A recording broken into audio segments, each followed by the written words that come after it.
This episode of the Better 2 podcast is brought to you by Kitty Mystic and DM Needham, author of the Better to Burn Out series.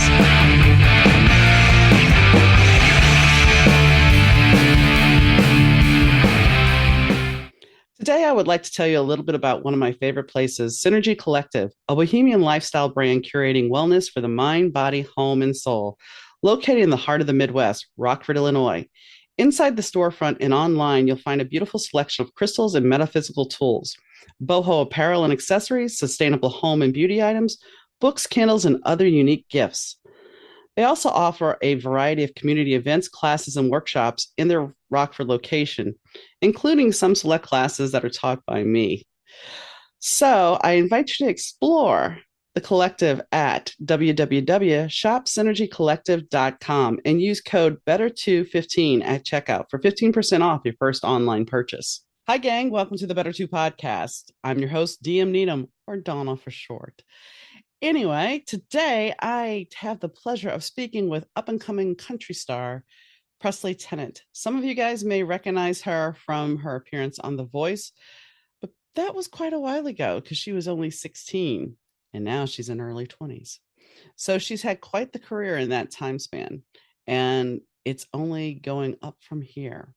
So tune in because we talk about The Voice and her working with Kelly Clarkson and so much more. Hey, Donna from the Better 2 podcast here. If you've listened to my show, you know that it always sounds great. That's thanks to the guys at Third Ear Audio Productions. Third Ear Audio helps podcasters, broadcasters, musicians, and business owners get their important messages out to their audience. Rich and the Third Ear Audio team are easy to work with. They're efficient and understand that your message is important to you. With quick turnaround and the true caring of your needs, Third Ear Audio is your go-to for any audio message. Reach out to Third Ear Audio at 312-388-5596. Rich and his team will deliver for you. That's 312-388-5596, or you could email them at info@thirdearaudio.com. Or visit them on the web at www.thirdearaudio.com. Hi, Presley. How are you doing? I'm doing great. How are you doing? I'm doing good. So you have had a very big career in a very short amount of time, even though it's not really a short amount of time. In a way, it is because you're still relatively young, but you got your big break around the time you were 16, correct? Yes, when I was on The Voice when I was 16 years old, and I've been in the music industry from a very young age, which is kind of crazy. Looking back at it, it's not your typical childhood, but I'm so glad it was mine because that was like everything that I wanted to do, and I was like, my life is made, my life is complete at this point. But no, not anymore. There's so many more steps. But during that time, it was one of those things. But I've been in the music industry since I was 10 years old, and then ended up on season 16 of The Voice when I was 16, and now I'm doing my thing now. It's been great so far. So it's kind of fitting, season 16 and you were 16, so sweet 16, seriously. Exactly. And on the finale, we ended up singing like Edge of 17. It was literally 2 days before my birthday. And I was like, this is a sign. This was meant to happen now. Definitely. So what made you at 10 years old decide, hey, I want to do music? So for me, honestly, I really loved karaoke. Like that was like my thing. It was Taco Tuesday at the local Mexican restaurant, and they also had a karaoke night. And so I was always up singing some Heartbreaker by Pat Benatar. So it was one of those things. And then I went online and told my mom I wanted to take singing lessons. And I went online and I found a lady who came to our house. And so I called her up myself. I think I was about 7 years old at this time. And she called my mom back the next day. It's like, your daughter's calling strangers off the internet, inviting them into your home. Like, I think, like, luckily it was just myself. Took vocal lessons from her and then fell in love with music, but I love singing. And then when I got introduced to the girl group, I was doing a little singing competition in Temecula, California. And the mayor of Temecula saw me and introduced me to the person who was the brains of the whole creation of the group. And I think I auditioned for the group like 4 or 5 times, and I got cut. And every single time I went back and I like started working on myself and practicing more and more. And then ended up in the group and I fell in love with everything that they did, from like rehearsals to performing to recording to writing. I was just like, this is where I'm supposed to be. I know it's somewhere within the music industry, and this is exactly what I wanted to do. And so it was kind of like a shell shock, because I grew up thinking I was going to be playing soccer my entire life. My whole family played soccer. Like my dad, he doesn't play much anymore, but he used to play like in an indoor arena league type thing. And I'd always go. My brothers played, I played. And so I thought it was going to be one of those things where and then see where it ends up, and then I'd get like a normal 9 to 5 type job. And but then once music hit, it was just like, oh no, we're taking a left turn right now. I was homeschooled, and so I can go to rehearsals every day from like 8 in the morning to 4 p.m. And I come back, do soccer practice, and then I was just like, you know what, I need to take time. I really want to. I don't want to be good at everything. I want to be really great at something. And so I put my focus into music at that point forward. So when you were little, did you have a penchant for running around the house singing too before you actually decide to start calling strangers? I don't know if you'd call it singing, but yelling, yes. Fair enough. It's very loud. I think that's what it was. But then it's kind of funny because I was also the most shy kid ever. I'd always hide behind my mom, and then like it was just like, oh no, I can let go. I can be free now. You end up deciding, I'm going to pursue music. How did you end up getting on The Voice? I mean, were you scouted, or did you have to go through the long cattle call process? So for The Voice, I remember I was about 13 years old when they had reached out to me. I think it was through Instagram or something. And the age limit was 15, and I was not able to audition yet. And then it happened again when I was 14, and it still was 15. And I was like, I'm so close yet so far. And then it didn't happen when I was 15, but when I was 16, they reached out one last time. And I'm kind of glad that I wasn't old enough to audition yet, because when you're going into a process like The Voice, you're hanging with the big dogs, and everyone there has been doing music for longer than I've been alive for the most part. And so I was like, these are some big shoes to fill right now. And that was kind of a big thing for me, where I was like, I want to be able to be on stage and also be in the room with them and be at the same level, like mentally, and like I can just hang out with them and understand what they're talking about. And so they reached out to me, which I got to skip the cattle call, which I felt very spoiled from because there were so many people that did the cattle call, and they waited. I remember they told me, I think that was like they waited in lines like 4 hours long, and they had to do a process. Like it was like another cattle call, and then it was callbacks, but it was still kind of cattle call-ish. But I got to go, and they don't film too far from where I'm from, so it was just a nice 40-minute drive. And then I did a private audition, and then they liked me enough where they were like, okay, we want to do your interview portion. And they're like, okay, we'll be in contact. And I was like, okay, like thinking, being in the music industry, like when you say like, oh, we'll be in contact, it's like, okay, I'll believe it when I see it. The check's in the mail. Yeah, exactly. And so they had reached out like every month after that. And I think it was around May that I went in for my private audition. And then it was like another round each process, I feel like, for each month up until we started filming auditions. And then even then we were there for like a month doing rehearsals, wardrobe, interviews, more rehearsals, different things like that. And then all of a sudden it was like, okay, now you're in front of the judges or in front of the coaches. And it was so much fun though. I've met so many incredible people, some of my best friends that I still talk to this day. I got to work with my idol, Kelly Clarkson, and that was the most crazy thing ever.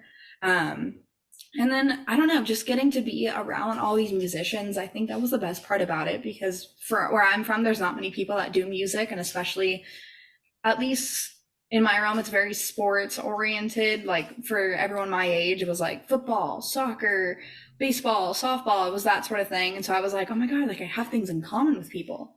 Like I can talk to people about this. And so that was a really cool feeling.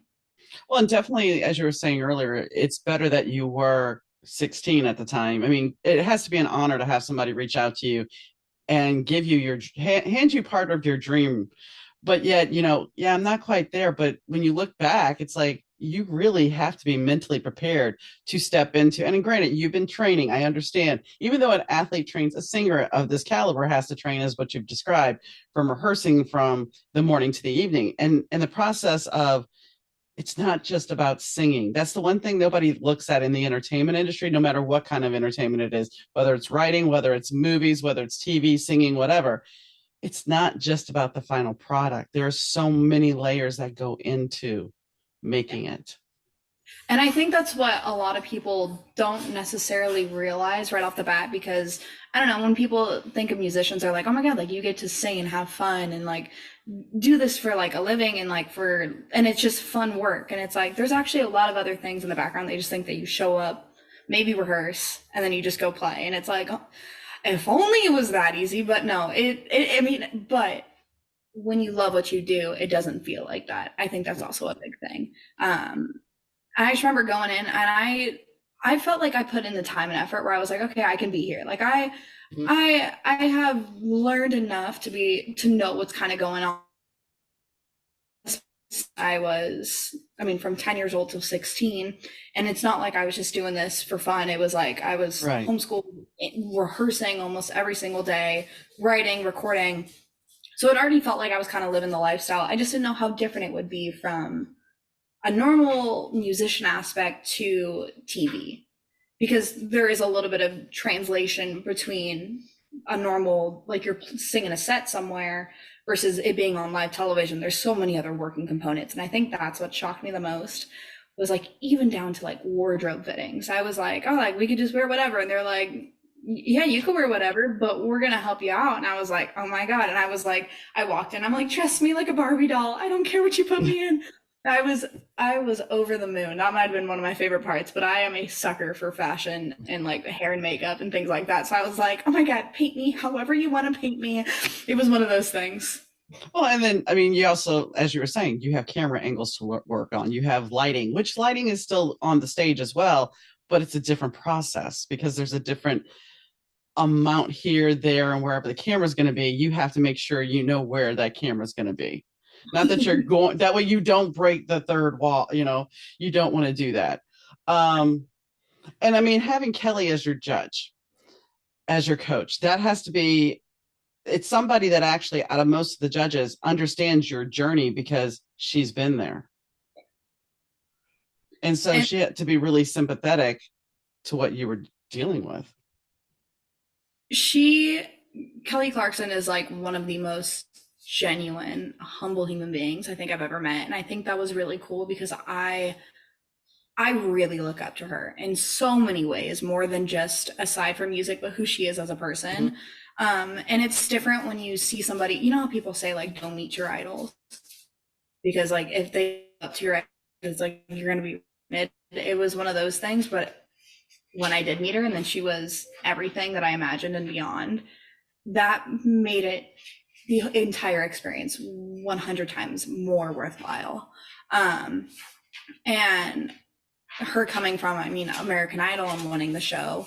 And I think I was maybe 2 months old when she won, but she's part of the reason why I started singing. Like her songs are the songs that I grew up singing. I was saying Because of You and Breakaway at every single little talent show that I could.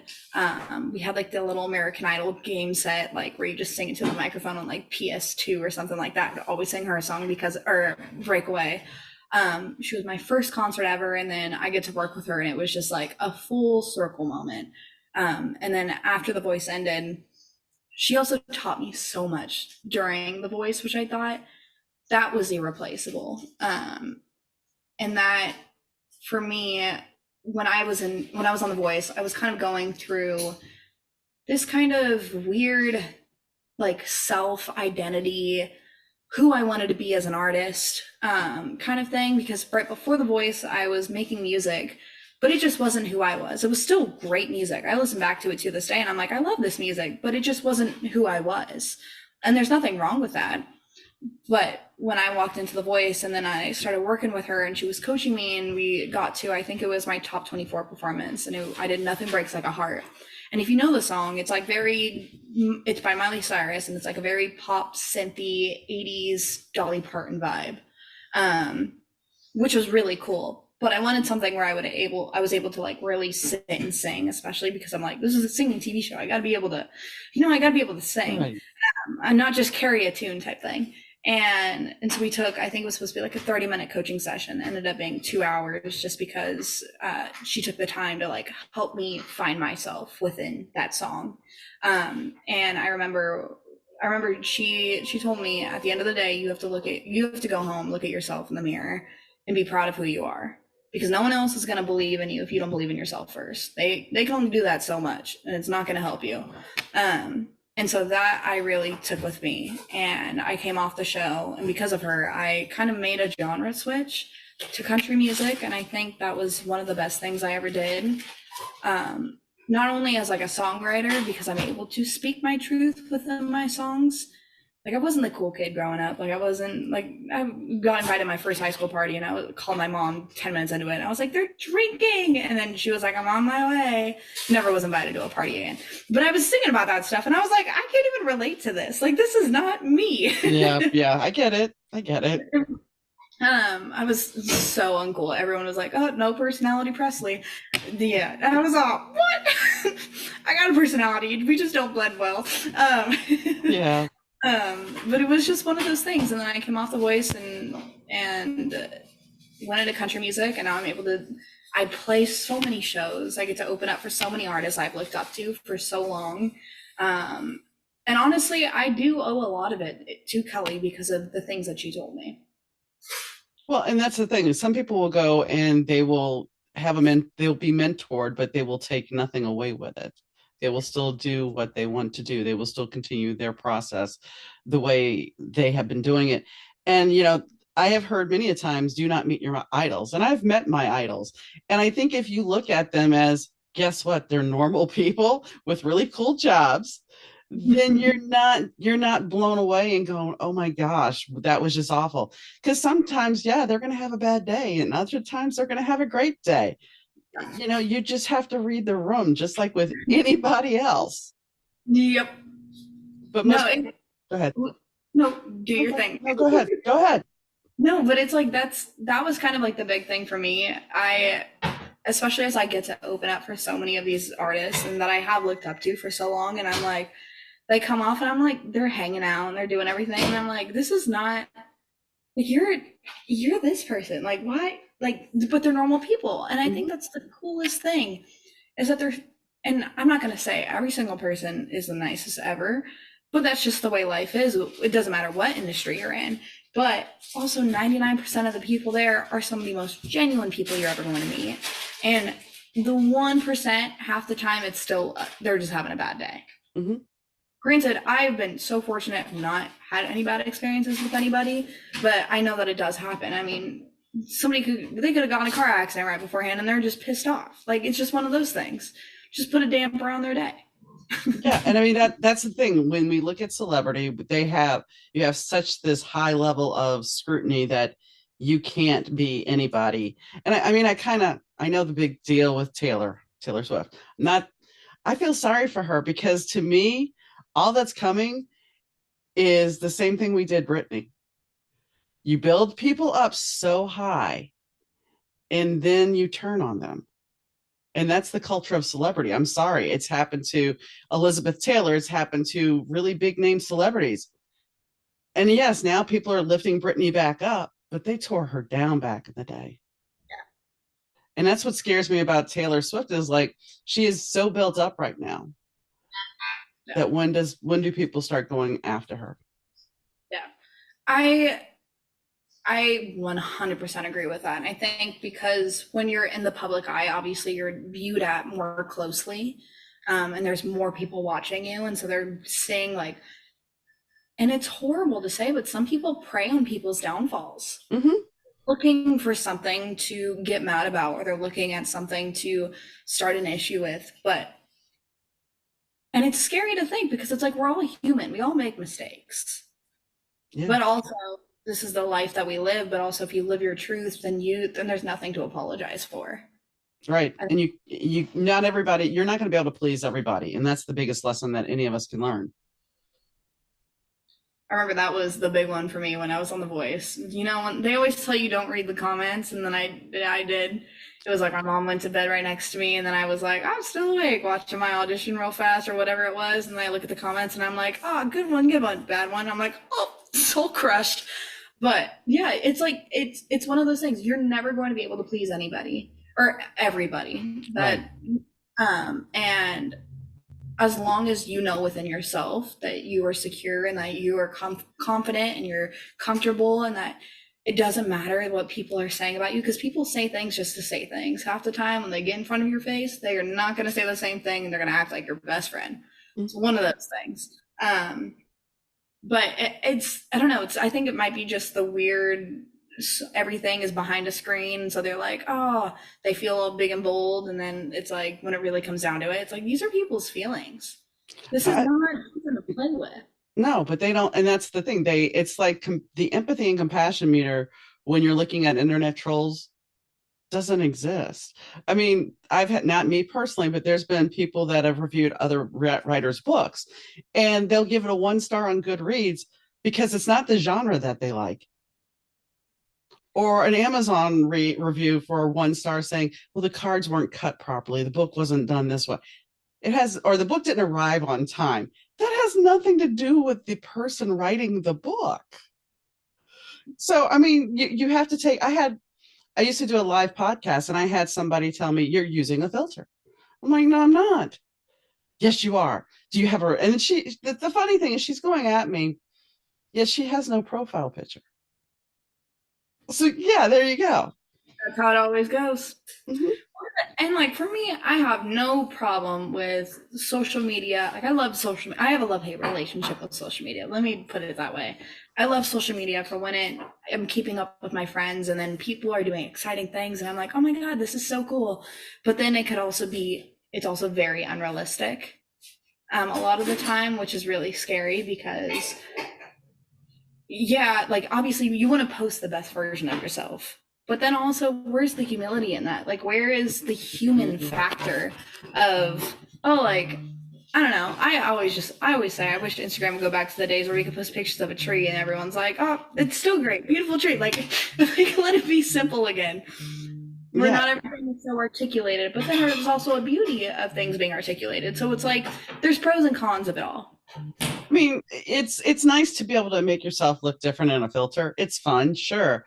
But when this becomes your norm, that you're posting pictures that are consistently filtered, what happens when somebody actually sees you in person and it's like, damn, what happened to you? Yeah, I they're all, that mean, is not the same person right there.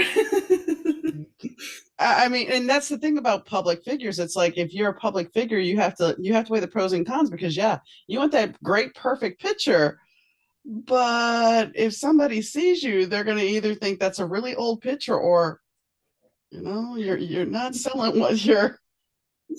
What you're throwing right now. Mhm. But it can be fun sometimes. And so I Yeah. feel like even the whole thing with about Facetune and what's it called? I'm like, I'm not gonna lie to anybody. Out once in a while, if I got a nice blemish or something, or my makeup's a little messed up, I might just like smooth it out, because it can look like that. It may not look like it right now, but I'm not gonna go too unrealistic. But it can also be disheartening, especially for young girls. I remember growing up for myself because I used to really do it back in the day because I was like, oh, trying to fit within the mold and trying to I don't know. There was so many standards of social media beauty. And so that could be really harming on people. But I think nowadays we're getting away from it, which is really cool to just celebrate like who we are and like be comfortable in our own bodies and those sorts of things. I think that it's the most healthy way of living, I feel like. But see, even okay, we didn't have I'm Gen X. I will say that I'm Gen X, and we didn't have social media. However, we had magazines that were in our face and TV, and you're supposed to look this way, and you're supposed to wear this, and yes, you're supposed to wear the yes. Back in my day, you're supposed to wear the big bow in your hair and the big bangs, and well, I have. baby fine hair. My hair, yes, I could rock some height with Aquanet, but half the stuff that everybody was doing, I couldn't do. And so you have to try to fit in, and you don't fit in, and it's like, well, then what? Yeah. So I mean, even I think the media, just the media, not even social media, but the media and marketing has always just made you feel uncomfortable being you. And yeah, there is that backlash now with like older actresses and stuff saying, this is me. Pam Anderson, this is me. Look, I have no makeup on. Either like me or don't. And I applaud that. Like it shouldn't matter if people look a certain way. I mean, granted, if that's like for myself, I know I love wearing makeup, but I don't wear makeup to I guess appease other people. I wear makeup because I love wearing makeup.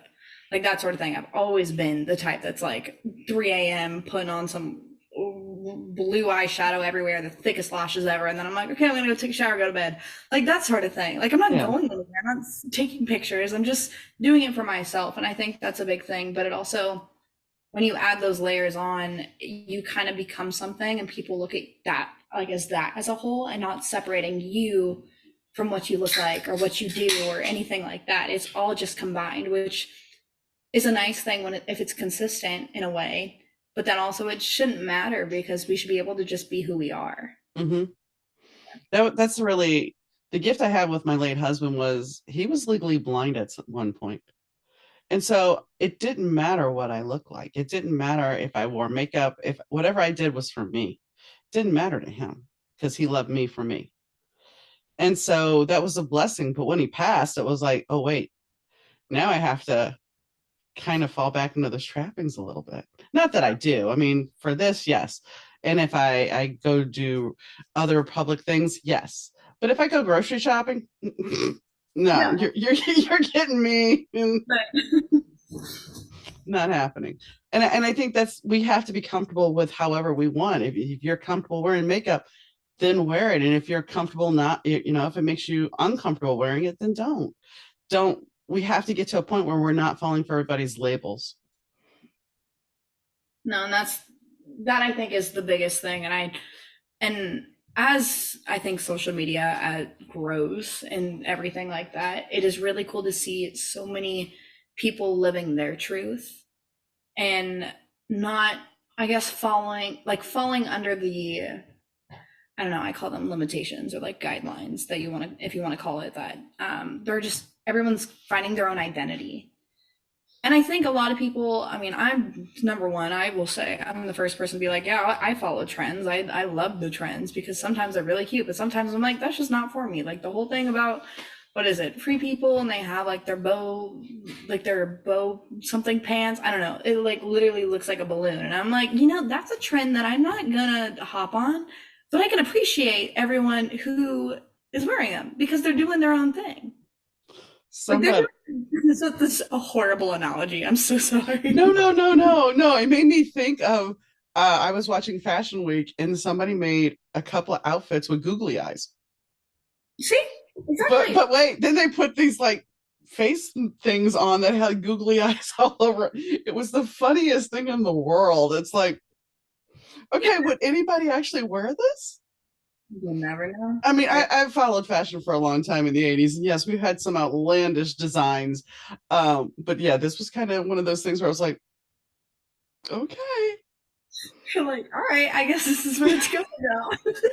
If it floats your boat, I feel like somebody's watching me, but okay. Maybe it's Exactly. to brighten somebody's day. Who knows? Um, so you just played Nam, Yes. correct? That had to be a pretty big deal for you. That honestly, that was one of the coolest things ever. But I've been going to NAM for I think the first time I went to NAM I was 14, maybe 15.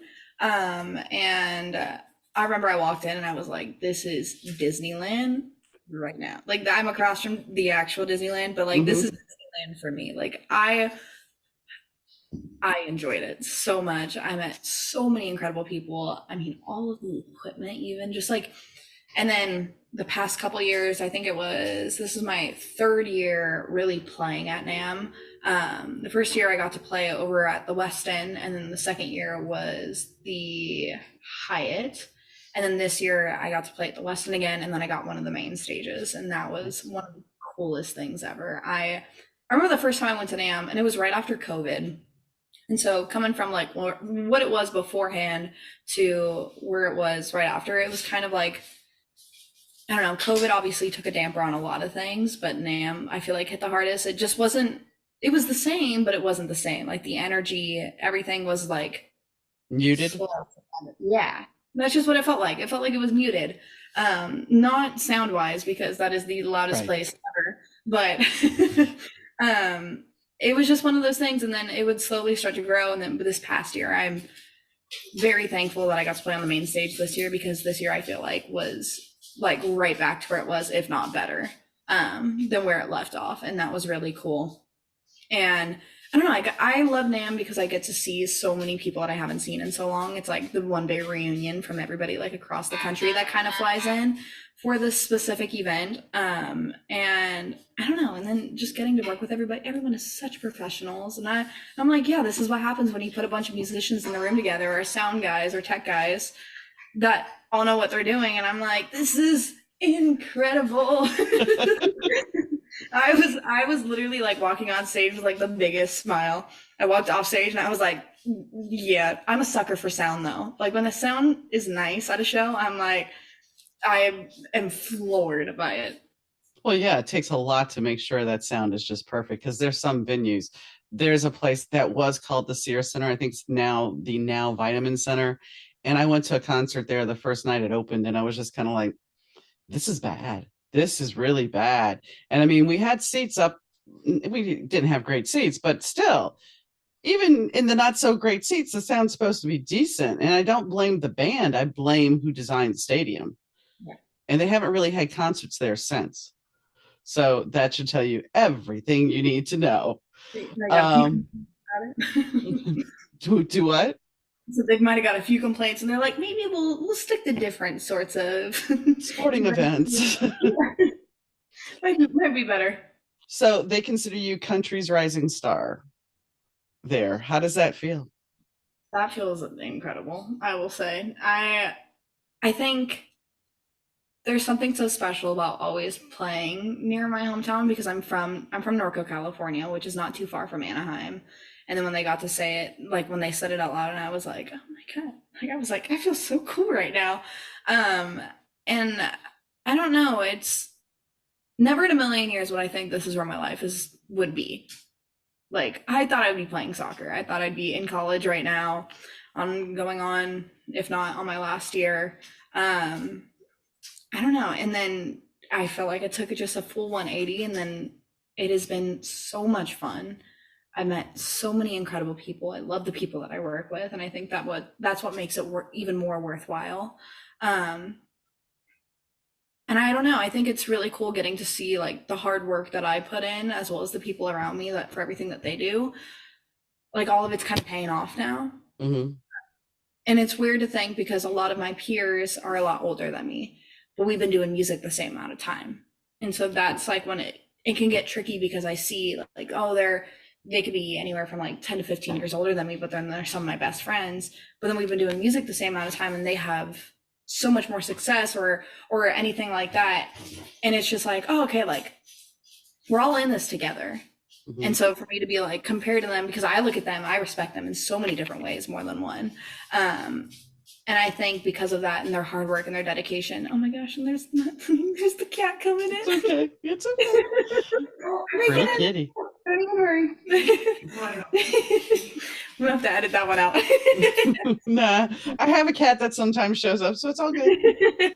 And so to be there with them, I don't know, it just feels really cool. And that this hard work is like, it's all finally coming to fruition, because I've been doing this for a while, but I don't know, it's just, I feel like within especially the past 5 years, it's really been like, okay, this is go time now. Well, I mean, you also had the write-up in People magazine. You're on tour. You're opening for other people. My question for you though is, you are so far removed from the capital of country. Are there Yeah. any plans to move out that way? Oh, 100%. I split time now between here and Tennessee. I I go out there about once a month ish for about a week and a half to 2 weeks. So I'm headed back out there on Saturday, and I'm very excited. I'll be out there for CRS, and then I'm recording new songs and then writing and the meetings and things like that. And my music, especially, I feel like the stuff that I have in the past is more of like that pop country kind of feel. But we're kind of digging into a little bit more between a little bit of everything. There's a little bit of like that southern rock because I love me some rock. Like one of my favorite bands of all time is Heart. Like that is, and so I'm like, there's little influences of that, but then there's also a lot of like traditional country within the ballads and things. And so I think putting all that together, at least music wise, kind of blends more into what country is nowadays. But as for moving wise, I'd be out there in a heartbeat. I love it out there. It is my favorite place. I call it my home away from home because that's just what it is to me. I mean, I have family out there, like my uncle, my aunt live out there, and I always get to stay with them. And so it's like I still have like a sense of like home with me. Mhm. But then when I'm out there, I'm like, I'm the happiest out there. I'm not gonna lie. Like it is my favorite place ever. I'm like, I love to work though. I am like that's what keeps me sane. When I'm not working, I'm like, okay, what do I do? I'm gonna go stir crazy right here. Well, and I mean, country is having a huge resurgence now, and this happened in the early '80s before we went into the more synth-oriented stuff. We had Urban Cowboy came out, and country kind of just had this explosive comeback. And so now with country coming back, I'm like, well, here we are again. So you are riding the wave, and I was going to ask if you had any new music coming out because it looks like most of the stuff you had come out back in 2022. So obviously you do have new stuff. So when are you planning on releasing the new stuff? I mean, I know it's in process, and that's a whole process in itself, but is there a new single coming out anytime soon? Very, very soon. So I can't say too much about it I know. just yet, but it's a lot sooner than everyone will think. Okay. Yeah. Fair enough. Fair enough. So something in the orange. I read your write up that you wanted to respond, Yeah. and that's the response song. And I thought I listened to that today, and I thought it's country, but it's not country, and so it's very. Did you play guitar on it? That's what I want to ask too. I wish I did, but I did not. I'm still not the greatest guitar player, but I definitely was not when I heard that song. I think I picked up the guitar very seriously just recently. And so I had my guitarist, I went over to his house and I was like, hey, can you help me out here? And so he learned the song right then and there, and then put down on like GarageBand because I did it all myself. And I was like, I don't know how to do any of this. Watched a class on like mix and mastering for dummies on YouTube. And I was like, okay, do that, do that, do that. Oh, that sounds bad. And then I was like, this is the product. It was just something that was kind of like a fun little project, but also I didn't think would go anywhere. Um, Also, you can cut me off. I ramble a lot. No, you're fine. You're fine. I, All you asked was, "Did you play guitar on it?" no, it's fine. But here's the thing. If we were sitting somewhere talking, you're gonna ramble on, and it's fine. And that's the way this show works, and that's the way life works. If you're having a legitimate conversation, one subject can lead to another subject that can take you down a rabbit hole, and then you're like, where were we talking about anyway? I You're feel like like, that's every single time I answer. trust me, I sometimes ramble myself. I think the longest podcast I've done is 2 hours on air and then 2 hours off air. That's how you. That's how you know it was a good conversation, though. Yeah, yeah, it was an intense conversation too. So, break my heart. Let's talk a little bit about that. Have you experienced that heartbreak yet? I hope not. I have, Mm. yes, but I wrote the song prior to.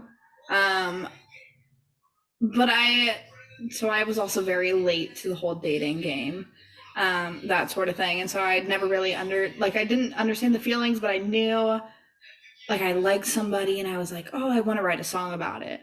And so I was saying basically, if anybody was to break my heart, I want it to be this person because I at least want to say that I gave it a shot and that I was in it with this person. And I didn't care if it was like over and over again. Granted, that probably isn't the healthiest way of living. Don't, fool me once, shame on you, fool me twice, shame on me at that point. But I mean, metaphorically speaking, it's a nice way to be like, if I want to be with this person, but also kind of gives like I don't know, when you listen to the hook of Break My Heart, you think it's going to be like, oh, this person's going to break my heart, blah, blah, blah. But it's like, no, you haven't yet. But if you're going to, the only person I'll let is this person. And I thought that was really cool. I wrote it with Nick Autry and Bobby McLam. And I just remember the song, I feel like it came together so fast. Um, it was one of those things where it was just like we were in the right, and then we got the hook idea, and then it was just like chorus was there, and then all of a sudden the verse was there, and we were like, okay, cool. Like this is finished products. Like we got it. And that was a really cool feeling. That's the way those some big hits come together. They come together that quickly. And there's no rhyme, there's no reason. It's just the muse working, and here you go. And metaphorically, you're sitting there saying, yeah, but here's the thing, in real relationships, sometimes when you break up, yeah, they come back. And whether you want them to, and okay, so I don't know if you know this, I read cards, I read tarot cards. And yes, they will have clients that come back and say, is he coming back? And it's like, there's that thing of there's an X for there a reason, but I can speak because of my first ex and my ex-husband. They came back so many times, and it's like, no, we're not going down that road. But they come back. It happens. I mean, I have yet to experience that. I usually am the type of person, once I move on from somebody, I'm like, that chapter is kind of closed. Like it's not reopening. But I think if anything with friends, I'm like, okay, granted, there's not been many experiences for that to happen. I have very dear and close friends where they've been like lifetime friends at this point. And I'm like, we don't even have to talk every Yeah. day. I feel like every once a month or once every 2 months, and it's like we pick up right where we left off. Um, but yeah, I mean, I definitely have a lot of friends though that take them back after it. I look at them and I'm like, girl, what are you doing? Like, like I know I can't give too much advice, but like this one, I know I'm right on. I mean, I ended my ex-husband and I ended things, and then he calls me up one day and he caps this story that he came down to New Orleans to see me. That's when I was living back there, and he's telling me how he just came to the city, didn't call me, didn't know where I was, and he just wanted to be near me. And I'm like, yeah, I'm not buying this to save your life, but I didn't say it to him. Just like, And then, I mean, it just, there was a couple of the times I remarried. We went to my stepdaughter's wedding, and he's like hitting on me in front of my husband. It's like, dude, he hit on me in front of his girlfriend. It's like, dude, just get over yourself. I'm not, and here's the thing. I was 22 when I married him, or 22 when I met him. And the fact is, I'm not that person anymore. That 22-year-old grew up. So yeah, you're barking up the wrong tree, dude. Well, yeah, and the thing is, people, I feel like, at least in relationships, like with previous relationships, I think people like the idea of the person that you used to be, but then as you guys get older and you grow and you learn more things, it's like you kind of become different people, and it's whether or not you blend together as you grow, and Hmm. that's usually when the change happens. Yeah, I just remember the previous relationship, and I was like, we are not the same people anymore, and that's okay. That's totally fine. But don't come calling back asking like you want that person because she's long gone. Like she learned. Mistake.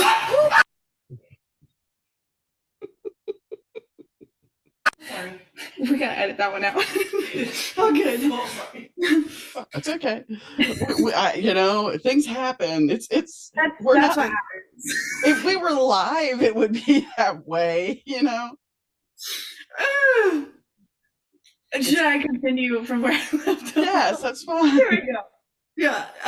But things like that, I feel like people they grow apart in different ways, and that's not to be a bad thing. And that's just growing up and going through life and different life experiences change us to who we are today. Like I know I'm not the same person as who I was even a year ago.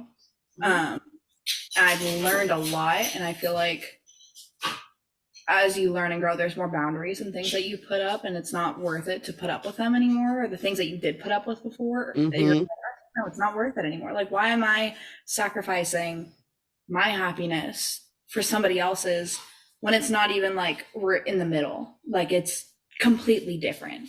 Like this person is living on a high while I am down low on the ground type thing. Mhm. Um, and that's kind of like what I had to learn through it all. And so that's why I'm like, when I say I'm usually done with somebody after something, I think that's because it's been pretty substantial where I'm like, why did I ever put up with that? I had the rose colored glasses on. That's what that meant. Oh yeah. I mean, it happens because it's very easy to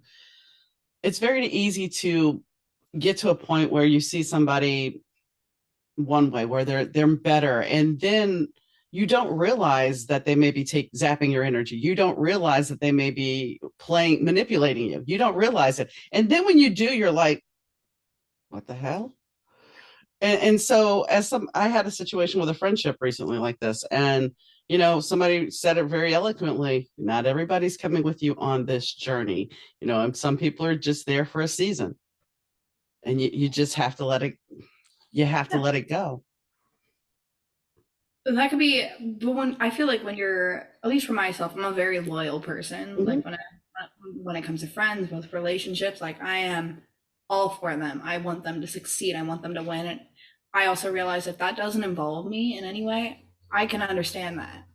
Like if I don't have to be a part of that, and I think that's wishing the best on people and understanding the growth. That's like, okay, like how can I don't know if that makes sense. If you understand what I'm saying, it's kind of, I do, I should say it this way. This thing that happened was like, this wasn't the first time. This wasn't me going, oh yeah, okay, you're this. Oh no, this was, you've shown me 3 or 4 times who you really are, and now I'm really paying attention, and I'm going back looking at the receipts, going, why didn't you wake up sooner? oh, see, I understand that, girl. Yeah, I Complete. figured you did when you said you're a loyal. I'm like, I'm loyal. I get it. I was not calling you not loyal, No, by I the know, no, no, no, no. I know that. I know that. I wanted to clarify that I understood where you were coming from, because, yeah. yeah, this wasn't something that was just like, Like no, I'm with them through and through type thing. And until one point when you wake up and you realize and you're like, holy crap, like who am I to let this happen? Because you never let that happen with anything else. Or you tell somebody else, like it's like when you tell somebody a piece of advice and it's like it's great advice, but then you can't listen to it yourself. It's one of those things. That's because you're in the situation. You're not set apart from it, like how you're looking at other people. And so that's a lot of like my reasonings on like if something happens, I like take myself out of the equation, hmm, put it in like my friend's perspective and be like, if this person went through it, what would I tell them? Like, what does it look like? And then I usually have my answer because I'm like, why am I tolerating this? well, I look back at my first marriage, and my ex-husband would be sitting on the couch. He didn't want to get up off the couch, and he'd look at me, babe, get me a Dr. Pepper. I'll give you a kiss. And here's the thing. Back then, I'm like, okay, because I was a people pleaser, and I didn't want to upset, and I wanted to make sure he was happy. And so I would go do that. And now I look back and I'm like, what was wrong with you? He was I mean, because it wasn't like just every now and then. This was a repeated occurrence. It's like, what was wrong with you? That's You when you should say, you got your own 2 feet, go use them. exactly get off your butt and go get your own. I mean, it just, I look back and it's like, but that's the thing about being able to look back and see how far you've grown and see how you've changed. And for me, I'm a writer, so I get to write stuff, and for you, you get to write lyrics about your experience. And I think, in a way, whether it be a book or lyrics, you can impart wisdom on people whether you realize it or not, because somebody else had that experience and can relate, and maybe your song makes them cry or reminisce about a relationship, and those are growth points, because for you, you eventually become a soundtrack for somebody. I think one of the coolest ones that I had where it was like really meant something, not only for myself, but for a lot of different people. It was a song that I wrote about my dad called Half That Strong. And I wrote it for his birthday. And I mean, my dad is like one of my best friends.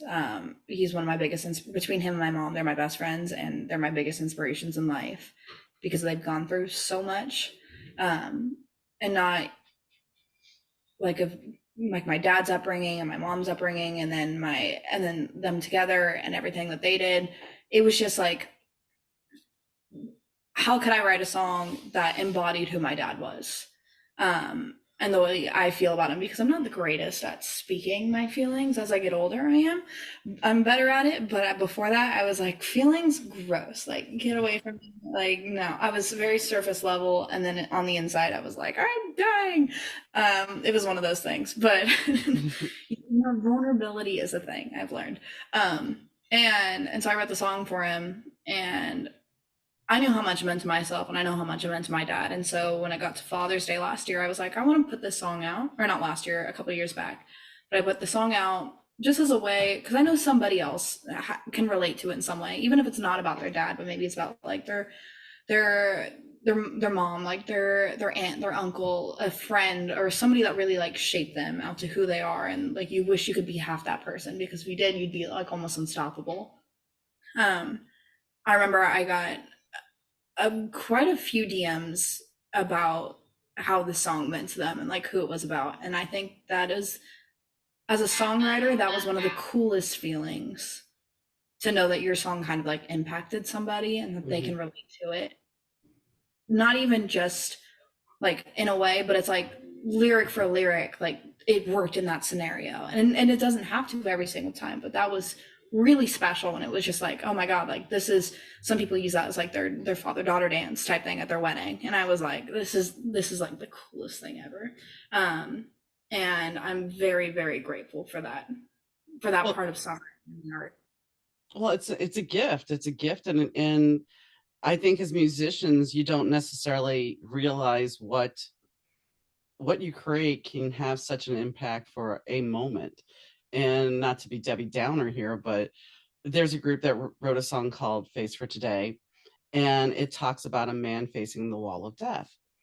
And when I took my husband off life support, I got in my car, and this song had been out since 2015, and he passed in 2020. And I didn't even think I didn't. I really never listened to the song, in all honesty. And it was with one of my favorite bands, but I never really listened to it.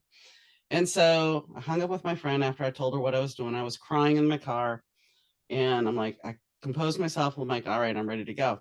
So I start driving, and here comes a song, and it's talking about this man going down this downward spiral, facing the wall of death. And that's what my husband was doing. And so it was so profound in that moment, that lyric. And I think that's one thing we don't look at as when we listen to music, there are certain songs and certain moments that are forever remembered.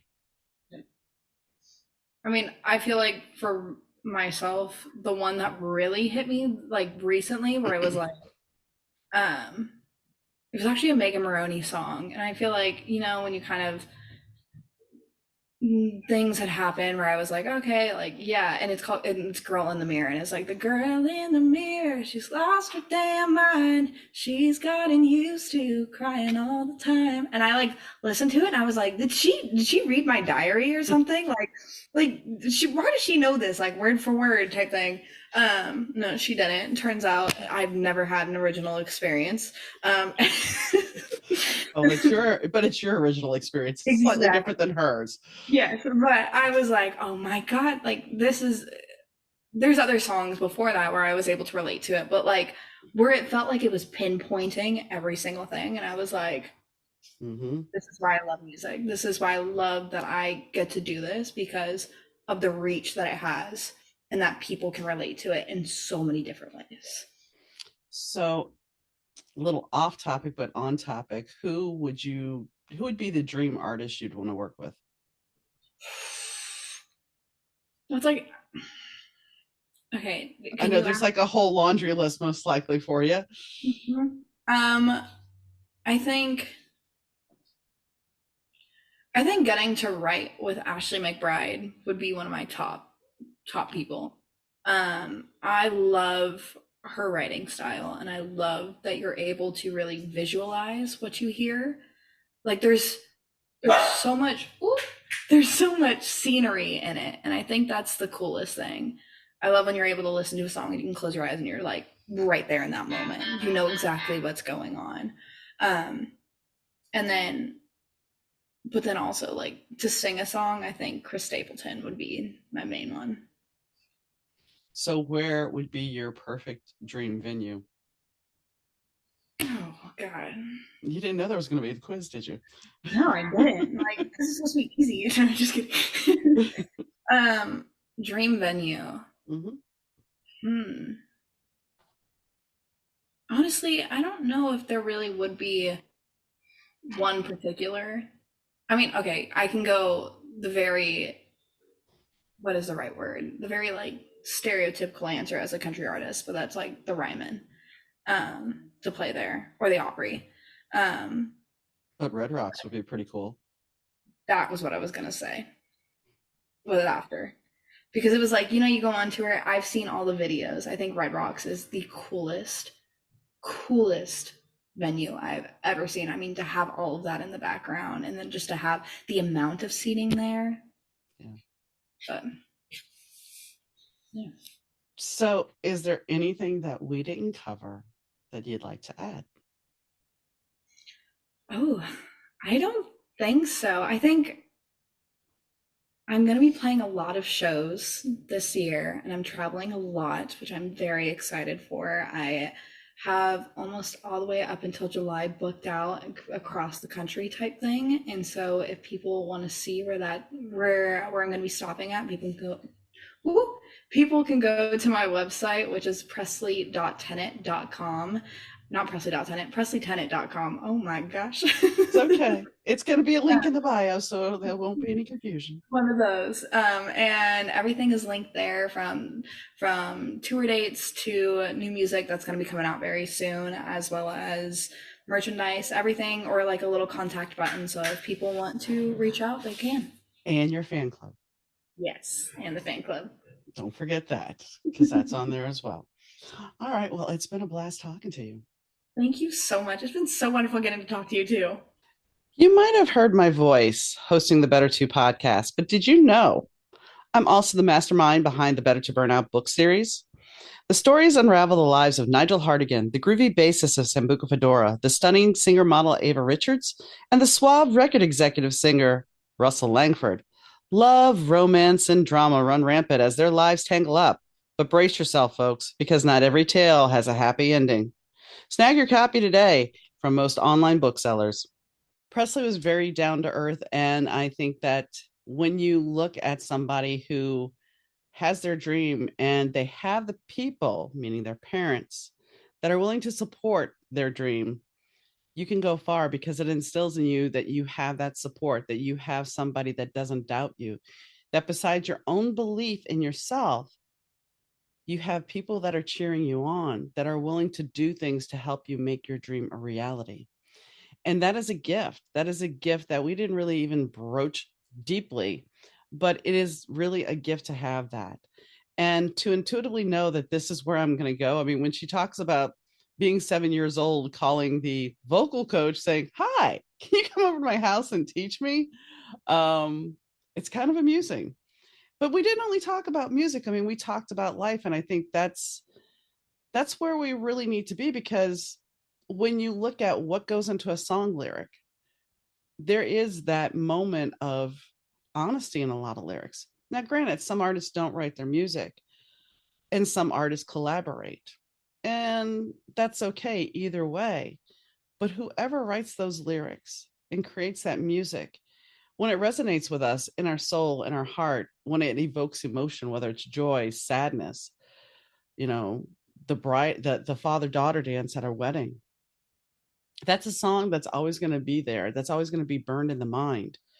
And it becomes a soundtrack of our lives. And I think that's important, that we look at music as not just the one song. I mean, even if it's a one hit wonder song, if it's still held meaning for you, then it's important. My youngest daughter loved this song by Escape called Living in the Wild Wild West. I'm sure if I asked her now, because she was like 4 at the time, she'd think I was nuts. But anytime I hear that song, I think of her because that was her song. She loved it. She loved it so much, she had to crank the radio up every time she heard it. So that song became part of a soundtrack for me because it was her song. And I still remember my favorite song when I was a kid, which was Melanie's Brand New Key. So even as children, we have those things that imprint on us that make us love that music, love things that create that memory, that brings that joy. And even a song that for no reason will make you cry. So Presley will have some music out, and it's possible because I know a secret. By the time you listen to this, or around the time where you're listening to this, if you check on her website, you're going to find out that there's music coming out very, very shortly, if it's not already out. So I would recommend tuning in to listen to her new music. And I would recommend checking out her on tour because she's going to be on tour. Like she said, she's booked out through July. So you never know where you might run across her. So I hope you guys enjoyed the podcast as always. And whenever you're listening to it, know that I appreciate it. I'd like to thank, as always, Fast Susie for the music and Rich Zai from Third Ear Audio for doing the audio production. We did have some glitches, but as her and I talked about, Zoom or whichever site or the internet sometimes isn't always perfect. And we just have to deal with the issues and keep rolling. And so that's what we did. So if there's any technical issues, I apologize. And Rich can't necessarily clean those up because they are what they are. So, on that note, I hope you guys have a wonderful evening, weekend, whenever you're listening. And I thank you, as always, for listening because it means a lot. So, until then, I'll catch you next time, guys. Bye.